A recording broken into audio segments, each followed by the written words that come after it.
The signal and response. The night shift at Europa Station was typically uneventful.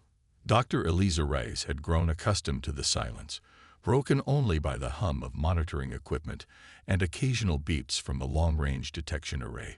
The outpost, hanging in orbit around Jupiter's icy moon, served as humanity's furthest deep space monitoring station. Most nights, Eliza simply logged cosmic background radiation and charted new minor celestial bodies. Tonight was different. "That's not normal," she murmured, leaning closer to her display.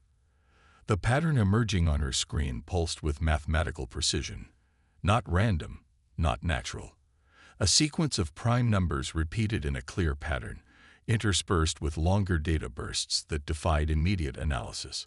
Eliza's hands trembled slightly as she initiated the first contact protocol, a procedure created decades ago, but never actually used. Within minutes, the quiet station erupted into frantic activity as senior staff appeared on the command deck, still adjusting their uniforms. "It's been confirmed," Station Director Okafor announced 12 hours later, addressing the hastily assembled United Earth Council via quantum link. "The signal originates from the HD 85,512 system, approximately 36 light-years away. Our linguistics and mathematics teams agree. This is unquestionably artificial and non-human in origin."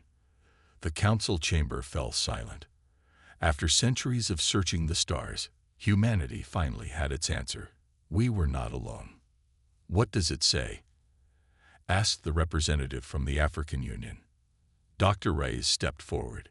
"It's a distress call. The translation team is still working on details, but the core message is clear. They're asking for help."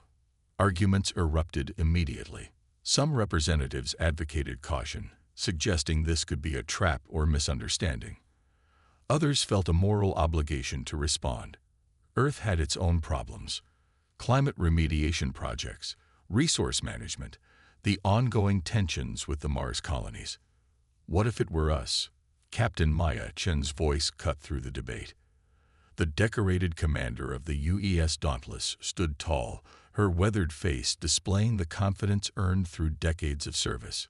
"If Earth faced extinction and sent out a desperate plea, wouldn't we hope someone would answer?" The silence that followed was heavy with contemplation. 4 days later, Captain Chen received her orders: assemble a response fleet and determine if assistance could be rendered to the alien civilization.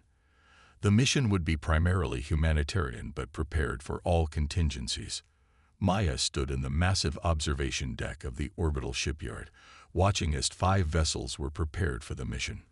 The flagship would be her own ship, the Dauntless, accompanied by the science vessel Galileo, the medical ship Florence Nightingale, and 2 support vessels loaded with supplies and defensive capabilities. "Penny for your thoughts, Captain." Commander Hikaru Sato joined her at the viewport. As her XO for 8 years, he knew her moods better than most. "Thinking about those old science fiction stories," Maya replied. "First contact scenarios usually involved aliens coming to Earth. No one imagined we'd be the ones answering a cosmic emergency call." "The fleet will be ready within 72 hours, Hikaru reported. "Crew selection is nearly complete." Maya nodded. "Any issues with volunteers?" "Quite the opposite. We've had to turn people away. Everyone wants to be part of this mission." The next few days passed in a whirlwind of activity. Maya personally reviewed the final crew selections: the best engineers, scientists, medical personnel, and security experts Earth had to offer. Additionally, a specialized diplomatic team had been assembled, including linguists, cultural experts, and negotiators.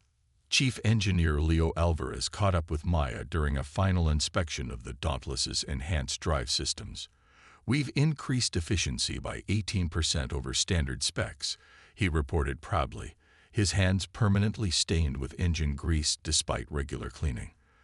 "The journey will take approximately 8 months at sustained FTL." "Will the modifications hold?" Maya asked, examining the newly installed components. Leo grinned. "I've triple-checked everything myself. These babies will get us there and back with power to spare. Dr. Amara Osai, the fleet's chief medical officer, was less enthusiastic during her briefing. Captain, we're heading into a completely unknown biological environment. We have no idea what pathogens might exist or how they might affect human physiology, or vice versa. We could be carrying bacteria harmless to us that could devastate their ecosystem. That's why we have the best quarantine and decontamination protocols ever developed. Maya reassured her, and why you're coming with us. The launch ceremony was brief but historic.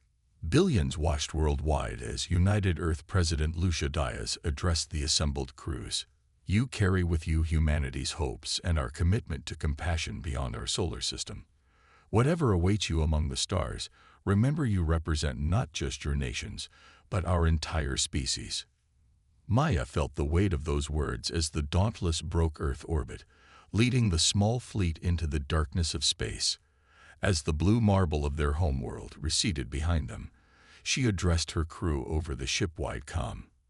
We embark today on humanity's first mission beyond our solar system, not for conquest or resources, but to extend a helping hand to another civilization in need. The journey ahead will be long and filled with unknowns, but this is what humans do best. We adapt, we overcome, and we help each other. Today, we expand that principle beyond our own species. The first months of travel passed with rigorous training and preparation. The diplomatic team developed dozens of first contact scenarios. The science teams analyzed and reanalyzed the distress signal, extracting every possible bit of information. The security teams ran drills for every conceivable situation. 4 months into their journey, the fleet passed through an uncharted asteroid field, navigating the dangerous debris with precision that showcased the best of human piloting skills. During this passage, Maya called her senior staff to the main conference room. Dr. Castillo has made a significant discovery regarding our destination, she announced, nodding to the fleet's xenobiologist. Dr. Isabella Castillo activated the room's holographic display, showing a rendered image of a star system. Based on spectral analysis from our long-range sensors, we're getting our first real look at HD 85,512's planetary system. The civilization that sent the distress signal appears to be from the second planet, an Earth-sized world in the habitable zone. The interesting part, she continued, is its atmospheric composition and gravity. It has approximately 0.7 of Earth's gravity and a much thinner atmosphere with significantly lower oxygen content than what we're accustomed to. Commander Sato leaned forward. What does that mean for us when we arrive? It means, Dr. Castillo explained, that we're likely heading to meet a species that evolved in conditions much less demanding than Earth's. To them, we might seem extraordinarily strong and resilient by comparison. Deathworlders, muttered Security Chief Darrell Washington. When others looked at him questioningly, he shrugged. Old sci-fi term. Species from high-gravity, high-danger planets were called Deathworlders by other aliens. Turns out, that's us. Captain Chen considered this information. Dr. Osei, what are the implications for our crews if we need to operate in their environment? We'll actually have advantages, the doctor replied. The lower gravity will make us stronger relative to the natives. However, we'll need supplemental oxygen to function effectively. I recommend we begin acclimation training immediately. Maya nodded. Make it happen. I want every crew member ready to operate in these conditions by the time we arrive. 2 more months passed before the fleet dropped out of FTL at the edge of the HD 85,512 system. The scene that greeted them wasn't what anyone had expected. Multiple artificial structures detected, reported Lieutenant Parker from the sensor station. Orbital habitats, defense platforms, and significant battle damage to several of them. The main view screen showed the devastation clearly. Once elegant space stations with huge sections torn open to vacuum, debris fields where ships had been destroyed, and a planet below showing signs of orbital bombardment. Life signs? Maya asked tensely. Yes, Captain. Many concentrations, primarily on the largest remaining station, but I'm also detecting energy signatures consistent with weapons fire. Whatever happened here, it might still be happening. Maya's decision was immediate. All ships, battle stations, deploy defensive screens but keep weapons powered down. We're still here on a humanitarian mission. Comms broadcast on all frequencies in the pattern sequence from their original message. Let them know we received their call for help, and we've come from Earth. Minutes passed in tense silence before the communications officer suddenly straightened. Captain, we're receiving a transmission from the station. Audio and visual. On screen, Maya ordered, standing from her command chair. The view screen flickered and revealed an alien face. The being had large, luminous eyes and a delicate oval head with iridescent blue-green skin that seemed almost translucent. Its features expressed clear exhaustion and what Maya interpreted as shock. Unknown vessels, the alien spoke, its words processed through the translation matrix developed during their journey. I am Coordinator Elerix of the Auxiliary Collective. You actually came. From where do you hail? Maya stepped forward. I am Captain Maya Chen of the United Earth Fleet. We received your distress call 8 years ago and have traveled from the Sol system to render assistance. The alien's large eyes widened further. Earth. We have no records of your world or species. You traversed such distance for strangers. It was the right thing to do. Maya replied simply. What happened here? How can we help? Elerix seemed to sag with relief. Captain Chen of Earth, your arrival may have just saved what remains of my people. Please, dock with our station if you can. There is much to explain, and the alien hesitated. The Kryvax battle fleet will return soon to finish what they started. As the Dauntless maneuvered toward the damaged station, Maya gazed at the view screen showing the wounded planet below. Humanity's first mission beyond their solar system had found not just alien life, but alien life in desperate peril. They had come prepared for a rescue mission, but it seemed they might have arrived just in time for a war. Confrontation and alliance. The docking procedure was tense but uneventful. Captain Chen led a delegation including Commander Sato, Dr. Osi, Dr. Castillo, and Security Chief Washington through the airlock and onto the alien station. They wore lightweight environmental suits equipped with oxygen supplements, more for medical precaution than protection. Inside, the difference in environment was immediately apparent.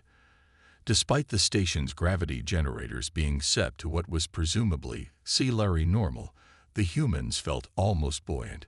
Each step threatened to send them bouncing if they didn't consciously moderate their movements. A delegation of Auxiliary waited to greet them. Up close, the aliens were even more striking, standing nearly 2 meters tall but with slender, almost fragile-looking bodies. Their four-fingered hands gestured with fluid grace as Coordinator Elerix stepped forward. Welcome to Harmony Station, the alien said, the translation device rendering the musical language into English. We are overwhelmed by your arrival. Few would journey so far for strangers. Maya removed her helmet after receiving an all-clear from Dr. Ose's scanners. Humans believe in helping those in need, she replied simply.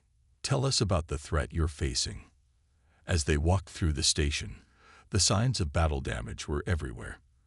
Emergency repairs had sealed breaches, but scorched walls and hastily rerouted systems spoke of a recent devastating attack. Other aliens were visible as well, at least 3 distinct species working alongside the Auxiliary on repairs.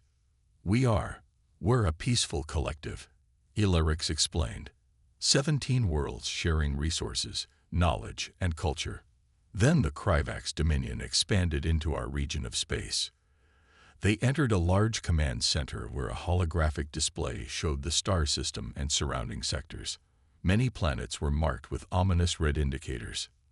The Kryvax believe in natural selection on a cosmic scale, another Auxiliary explained, introducing himself as Science Director Telvin. Their philosophy holds that space-faring species should either be strong enough to defend themselves or be subjugated. They attack, test resistance, and either conquer or destroy depending on what they find useful. How many worlds have they taken? Commander Seto asked. 11 of our 17, Illyrics answered quietly. This station was our central meeting point, neutral territory. When they attacked here 3 cycles ago, we sent distress calls in all directions. We never truly expected a response, especially from beyond known space. Maya studied the tactical display. What forces do they have? What's their technological level compared to yours? Their fleet numbers approximately 30 vessels, Telvin explained. Their technology is similar to ours, but optimized for warfare, while ours focused on sustainability and exploration. Dr. Castillo had been quietly scanning the environment and the aliens themselves. If I may, she interjected, I'm noticing something interesting about your physiological readings. The Xilari turned their large eyes toward her. Your species evolved in this lower gravity environment, with less atmospheric pressure and oxygen than our world, she continued. You've adapted for efficiency and precision, rather than raw strength or endurance. That is correct, Telvin confirmed. Our worlds are gentle by your standards. We evolved without large predators or extreme environmental challenges. The alien leaders looked skeptical but hopeful. No one has ever successfully repelled a Kryvax attack force of this size, Illyrics noted. No one has ever had humans fighting alongside them before, Maya replied with confidence she partly had to manufacture. Her responsibility now extended beyond her crews to these peaceful species who had never asked to be thrust into war. The warning came sooner than expected. Kryvax fleet detected entering the system, announced the station's sensor operator. 32 vessels approaching in attack formation. Maya returned the Dauntless, taking command from the bridge while maintaining communication with the station and other Earth ships. All vessels, battle stations, execute Plan Thunderbolt on my mark. The Kryvax fleet emerged from FTL on the far side of the planet, their ships arranged in a precise wedge formation.